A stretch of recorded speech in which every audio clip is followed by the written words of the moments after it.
Hello everyone, आज हम physics का unit force system and equilibrium study करेंगे। हम यहाँ पर 3 सिचुएशंस में फोर्स सिस्टम्स को स्टडी करेंगे। फर्स्ट सिचुएशन होगी coplanar concurrent forces.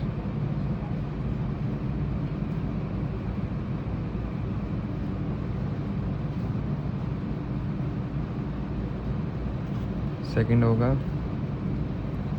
Parallel force system.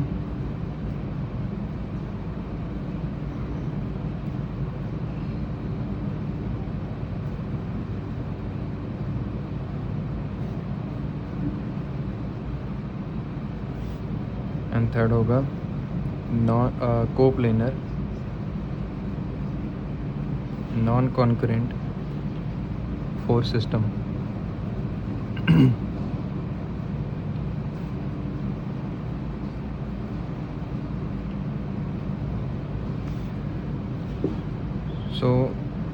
इन फोर सिस्टम्स को स्टडी करते वक्त हम वेरियस थ्योरम्स के थ्रू भी जाएंगे,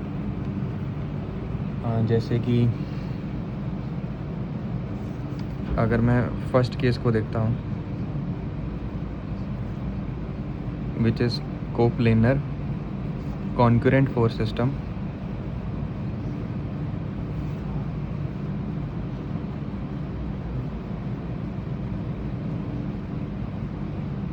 तब इस केस में हम पैरेललोग्राम लॉ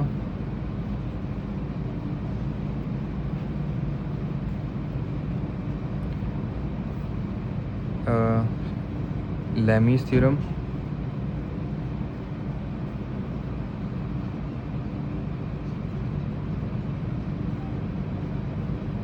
को स्टडी करेंगे। इन दो लॉज की मदद से हम 3 या 3 से ज़्यादा फोर्सेस के सिस्टम को एनालाइज करेंगे एंड वहाँ पर रिजल्टेंट फाइंड आउट करेंगे। ऑल्सो हम यहाँ पर इक्विलिब्रियम कंडीशंस को भी स्टडी करेंगे। तो यहाँ पर अपने को रिजल्टेंट इवेल्युएट करना सीखना है एंड इक्विलिब्रियंट इवेल्युएट करना सीखना है।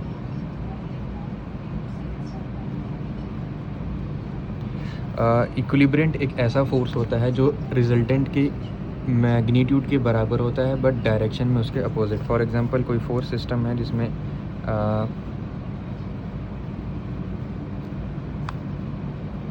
रिजल्टेंट कुछ इस डायरेक्शन में अप्लाई हो रहा है एंड एक्स एक्सिस के साथ एंगल थीटा पर वो अप्लाई हो रहा है, तो इक्विलिब्रियंट उसी फोर्स सिस्टम में अपोजिट डायरेक्शन में होगा एंड इक्वल मैग्नीट्यूड के साथ होगा।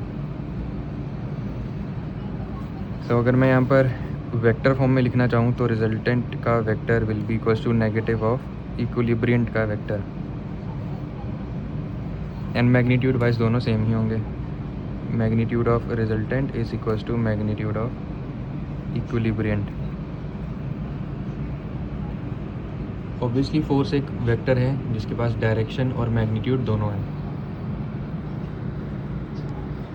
सो हम एक जनरल केस देखते हैं जहाँ पर हम रिजल्टेंट फाइंड आउट करेंगे एक पर्टिकुलर सिस्टम का। हम पहले कोप्लेनर कॉन्करेंट फोर्स सिस्टम के केस में रिजल्टेंट इवेल्युएट करना सीखेंगे। फॉर एग्जांपल मेरे पास एक फोर्स सिस्टम है। ये उस फोर्स सिस्टम का हॉरिजॉन्टल एक्सिस और वर्टिकल एक्सिस है। ये ओरिजिन प्लॉट कर दिया। लेट्स से 45 डिग्री एंगल पर एक फोर्स एक्ट कर रही है F1 जिसका मैग्नीट्यूड 10 न्यूटन का है एंड F2 फोर्स एक्ट कर रही है 60 डिग्री इन अ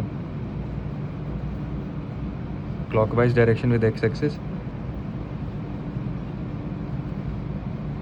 जिसका मैग्नीट्यूड है 20 न्यूटन एंड 15 न्यूटन का एक फोर्स F3 एक्ट कर रहा है जो नेगेटिव वाई एक्सिस के अलॉन्ग डायरेक्टेड है, जिसका मैग्नीट्यूड है 15 न्यूटन एंड एक फोर्स F4 है जो नेगेटिव एक्स एक्सिस के अलॉन्ग डायरेक्टेड है जिसका मैग्नीट्यूड 15 न्यूटन अगेन है। मुझे इस फोर्स सिस्टम का रिजल्टेंट इवेल्युएट करना है।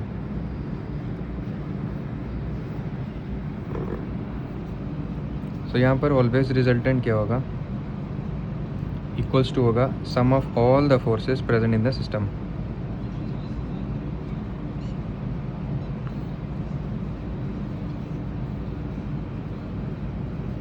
But actually resultant vector sum होता है, तो हम यहाँ पर इसे स्केलर क्वांटिटीज़ की तरह डायरेक्टली सम नहीं कर सकते कि मैंने F1 force, F2 force, F3 force और F4 फोर्स को डायरेक्टली ऐड कर दिया। जैसे कि अगर मैं लिख दूँ R को as F1 plus F2 plus F3 plus F4, मैंने बस इनके मैग्नीट्यूड्स को सम कर दिया और मेरे पास रिजल्टेंट आ गया, तो ये इक्वेशन गलत है।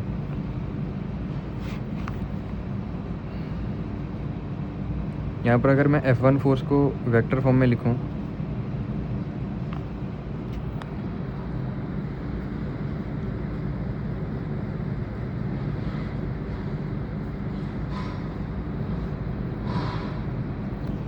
सो ये बन जाएगा as 10 cos 45 I cap plus 10 sin 45 J cap. So vector form में मैं ऐसे लिख सकते हैं इस फोर्स को। सिमिलरली मैं F2, F3 और F4 को भी लिख लूँगा, which is 20 cos 60 I cap minus of 20 sin 60 J cap,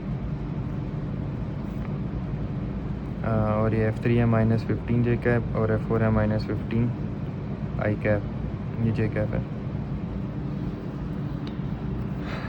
अब नेट फोर्स क्या हो जाएगा, यानी कि रिजल्टेंट हो जाएगा summation of all the forces और net force.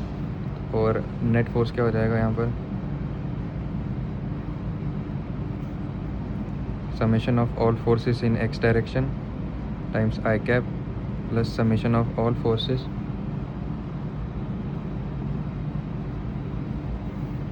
Along y direction J cap.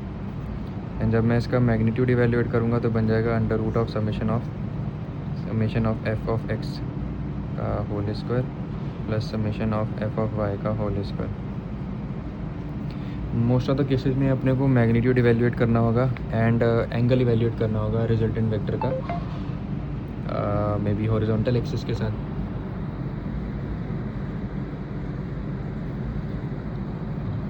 यहाँ पर वैल्यू सब्स्टिट्यूट करके हम रिजल्टेंट इवेल्यूएट कर लेंगे।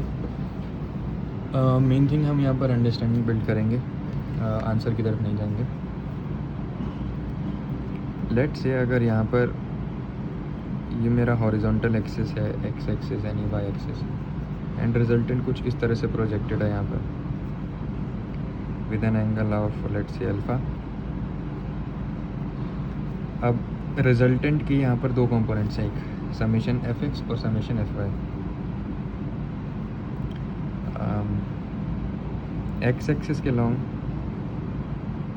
समेशन fx, लेट्स से यहाँ तक एक वेक्टर है, या कहेंगे इसका कंपोनेंट है summation f of x, and y axis के लॉन्ग समेशन f ऑफ y। अब अगर मैं मैग्नीट्यूड वाइज देखूं तो ये भी समेशन f ऑफ y हो जाएगा, इसका मैग्नीट्यूड, और ये समेशन f ऑफ x का मैग्नीट्यूड कंसीडर कर लेते हैं। तो यहाँ से tan of alpha will be summation f y upon summation f x। तो यहाँ से अल्फ़ा निकल जाएगा tan inverse summation f y upon summation f x। तो यहाँ से हमने दो चीज़ें इवेल्यूएट कर ली, एक रिजल्टेंट का मैग्नीट्यूड और दूसरा रिजल्टेंट का projection angle with horizontal axis.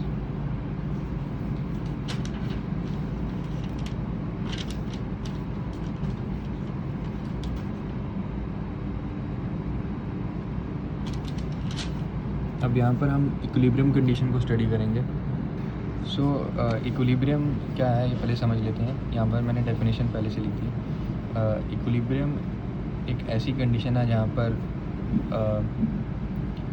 जो नेट फोर्स एक्ट करती है एक सर्टेन फोर्स सिस्टम में वो ज़ीरो होती है, या सिस्टम ऑफ पार्टिकल्स कह सकते हैं, फोर्स सिस्टम नहीं कहता। एक ऐसे सिस्टम ऑफ पार्टिकल्स या एक ऐसे सिस्टम जहाँ पर नेट फोर्स ज़ीरो होती है उस तरह की कंडीशन को हम इक्विलिब्रियम कंडीशन बोलते हैं। यहाँ पर इक्विलिब्रियम में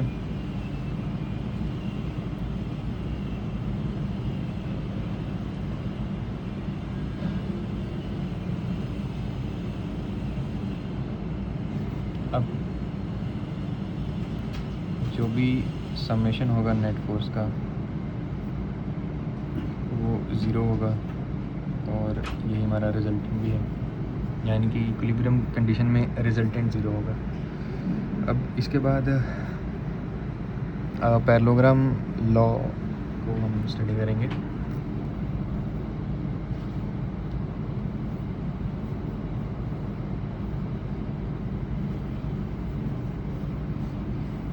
so basically parallelogram law introduce किया गया था दो वेक्टर्स के रिजल्टेंट को इवैल्यूएट करने के लिए।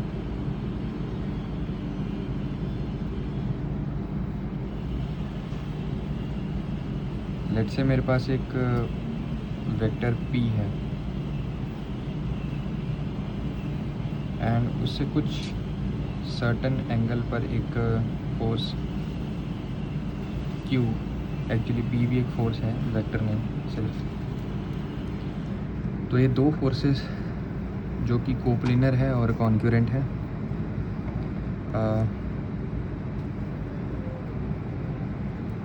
किसी सर्टन एंगल पर एक दूसरे से एक्ट कर रही हैं। जब लेट से वो एंगल थीटा है, अब मुझे इन दोनों फोर्सेस का रिजल्टेंट इवैल्यूएट करना है। सो मैं यहाँ पर क्या करूँगा, इस फोर्स Q का कंपोनेंट ब्रेक करूँगा।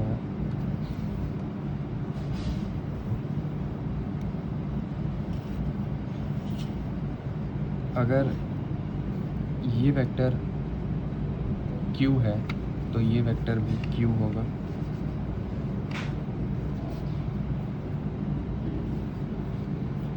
और अगर ये एंगल थीटा है तो ये एंगल भी थीटा होगा। तो यहाँ पर इसका horizontal projection Q cos of theta होगा और vertical projection Q sin of theta होगा। तो ये एंटायर वेक्टर यहाँ तक P plus Q cos of theta हो जाएगा, यानी कि एंटायर फोर्स वेक्टर यहाँ तक P plus Q cos theta हो जाएगा और ये Q sin थीटा होगा। लेट्स इनका रिजल्टेंट कुछ इस तरह से प्रोजेक्टेड है।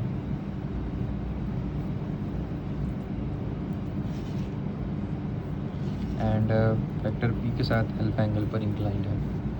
तो रिजल्टेंट हो जाता है under root of summation of fx का square plus summation of fy का स्क्वायर। तो रिजल्टेंट का स्क्वायर हो जाएगा समेशन fx का स्क्वायर। अब f ऑफ x, ये इंटायर फोर्स सिस्टम हमारा समेशन f ऑफ x है। तो p plus Q cos of theta का whole square plus summation fy है हमारा Q sin थीटा, इसका होल स्क्वायर। जब मैं ये होल स्क्वायर्स को एक्सपेंड करूँगा तो रिजॉल्व करके इक्वेशन बनेगी S P square plus 2pq cos theta plus Q square cos square theta plus Q square sin square theta. अब इन दोनों का समेशन Q स्क्वायर हो जाएगा, तो आर स्क्वायर हो जाएगा P square plus Q square plus 2pq cos theta. So resultant यहाँ से हो जाएगा under root of P square plus Q square plus 2pq cos theta.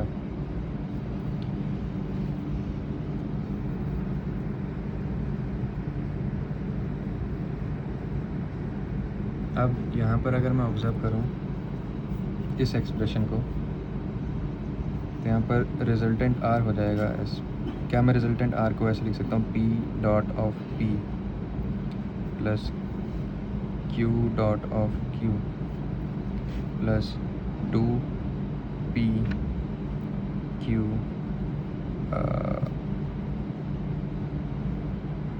का magnitude into cos of theta. And क्या फिर further मैं इस रिज़ल्ट को लिख सकता हूँ as P dot of P vector P dot P plus vector Q dot Q plus 2 times of vector p dot q। अब ये रिजल्ट्स कैसे लिखे मैंने, हम जानते हैं किसी वेक्टर का खुद से डॉट प्रोडक्ट करेंगे तो वो बराबर होता है उस वेक्टर के मैग्नीट्यूड के स्क्वायर के। सो उससे मैंने p स्क्वायर को p डॉट p लिख दिया, q स्क्वायर को q डॉट q लिख दिया। और मैं जानता हूँ कि इन्हीं दो वेक्टर्स का डॉट प्रोडक्ट होता है उनके मैग्नीट्यूड्स का product into cos of theta, जहाँ पर थीटा उन दोनों वेक्टर्स के बीच का एंगल होता है। सो यहाँ पर मैंने p q cos थीटा को p डॉट q लिख दिया। अब अगर हमें ये चीज़ क्लियर हो कि दो वेक्टर्स p प्लस q, इनके समेशन का अगर मैं डॉट प्रोडक्ट करूँगा इन्हीं के समेशन के साथ, तो ऑब्वियसली इसको मैं लिख सकता हूँ p प्लस q का होल स्क्वायर, क्योंकि ऑफ कोर्स एक सेम वेक्टर का खुद से डॉट प्रोडक्ट करने पर और बराबर होता है उस वेक्टर की मैग्नीट्यूड के स्क्वायर के बराबर। सो इस चीज़ को मैं फिर एक्सपेंड करके p dot of p plus q dot of q plus 2 times of p dot of q लिख सकता हूँ अगर मैं इस एंटिटी को सॉल्व करता हूँ। जैसे मैंने पहले p से डॉट प्रोडक्ट किया p का एंड देन q का, एंड देन फिर से q का डॉट प्रोडक्ट किया p से एंड देन q का, तो मेरे पास ये एक्सप्रेशन बन जाएगी। अब डेफिनेटली मैं यहाँ पर इसका वैल्यू सब्स्टिट्यूट करूँगा तो ये vector p plus vector q हो जाएगा, और ऑब्वियसली ये भी फिर एक वेक्टर ही है। तो यहाँ से ये हमारा famous parallelogram law of vector addition proof होता है। Parallelogram law of vector addition सिर्फ कोप्लेनर कॉन्क्यूरेंट फोर्स सिस्टम्स के केसेस में ही यूज़ किया जाएगा, नॉन कॉन्क्यूरेंट फोर्सेस या नॉन कोप्लेनर फोर्सेस सिस्टम के केस में इसे यूज़ नहीं करेंगे। इसके बाद है